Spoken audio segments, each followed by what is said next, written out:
date is November 8th, 1917. Thank you for tuning in this evening. Tonight, we bring you news from Eastern Europe. With our boys still overseas fighting against the Germans, some Bolshevik workers in Russia have revolted against the Tsar.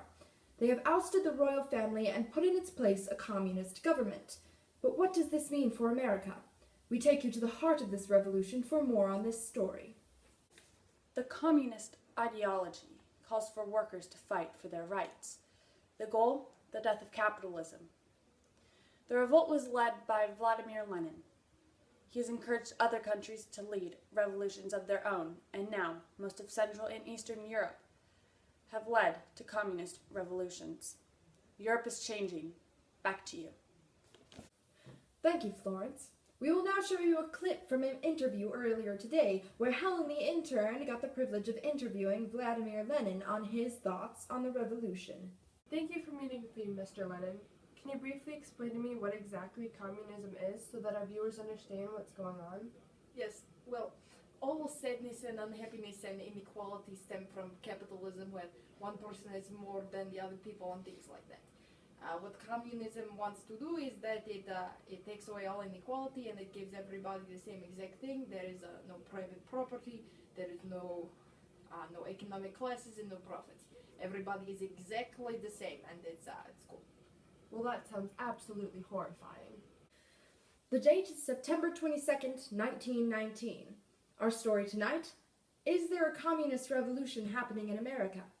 Laborers from across the country have been striking against their workers, and bombs have been sent to high-ranking government officials. Could Lenin's call for the workers to act be appealing to and encouraging certain American citizens? Even with the enormous victory in the Great War, could there be a lack of patriotism in the lower class? We now bring you to Pittsburgh, where a nationwide steel strike was started today. Florence? Yes, an estimated 255,000 steel mill workers have walked off the job today, and they have been accused of being Reds and are believed to be unpatriotic. 3/4 of the steel capital of America has been shut down. No one knows how long this could go on. Back to you. It's November 1919. Welcome, America, and tonight is a story you won't want to miss. Attorney General A. Mitchell Palmer has begun conducting a series of raids on the people of America. Under his jurisdiction, the FBI has arrested thousands of immigrants from Southern and Eastern Europe and radicals. Breaking in and searching without a warrant, he has convicted many immigrants without just cause and deported many radicals. We have an interview with Palmer to show you. Thank you for meeting with me, Attorney General. I understand you have begun a series of raids on various immigrants' homes and arresting them. Yes, that is correct.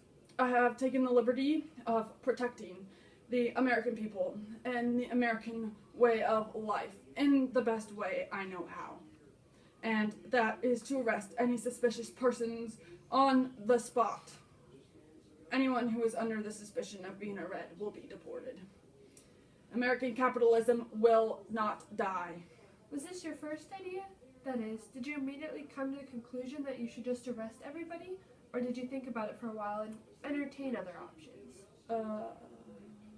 No. This is the first idea. It's foolproof.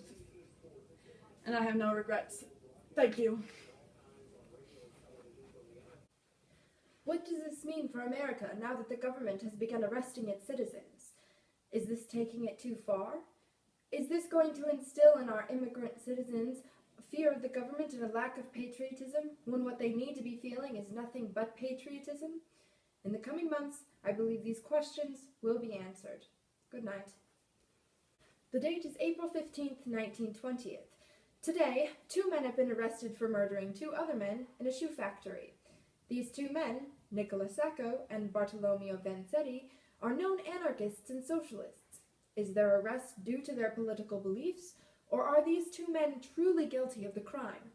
We now go to Florence, who has more information on the matter. I'm here in Braintree, Massachusetts, right outside the shoe factory where the murders took place. Eyewitnesses say that the men, quote, looked Italian. And so, Sacco and Vanzetti, being known as arcanists, were arrested. Their trial will be held later this month. Mrs. Sacco, I understand how difficult this must be right now, so I thank you for meeting with us. My husband and his friend are innocent. I bet my life on it. There is no good reason why they would kill the men. My husband's not a killer. Yes, Mrs. Sacco. Now, do you have... Did you hear me? I said not a killer. They would not hurt those men. Why do you accuse my darling Nicola of hurting another man in such a gruesome way? Mrs. Sacco, No, I will not listen to you anymore. The date is August 23rd, 1927. Today, Sacco and Vanzetti have been put to death for crimes committed in 1920, more than 6 years ago.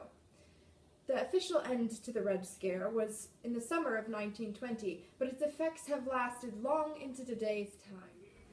With the Soviet Union becoming a communist country, the American relationship with them has become rocky and untrusting, despite working together in the Great War. when the government turned on its immigrants, the American people were confused and upset. Seeing as how most Americans were from immigrant families, they felt it as a direct attack on all of them. The American Civil Liberties Union was formed, and it helped some people fight for the rights of accused innocent immigrants in court. Because of the great fear the government has had on communist immigrants, the Emergency Quota Act of 1921 and the National Origins Act of 1924 were created to put quotas on the number of immigrants from a certain country there could be in 1 year. America, the land full of opportunity with open arms and open gates, has shut its gates and closed its arms to many immigrants in need. Knowing all these facts, America could have handled this beginning of communism a little better. Arresting innocent people because they were from a certain area or agreed with some political beliefs was wrong.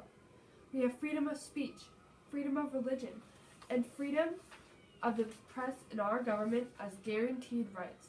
And by arresting people based on race and beliefs, the government infringed on those rights. Hopefully, a threat to our society like the Red Scare will not happen again. Good night.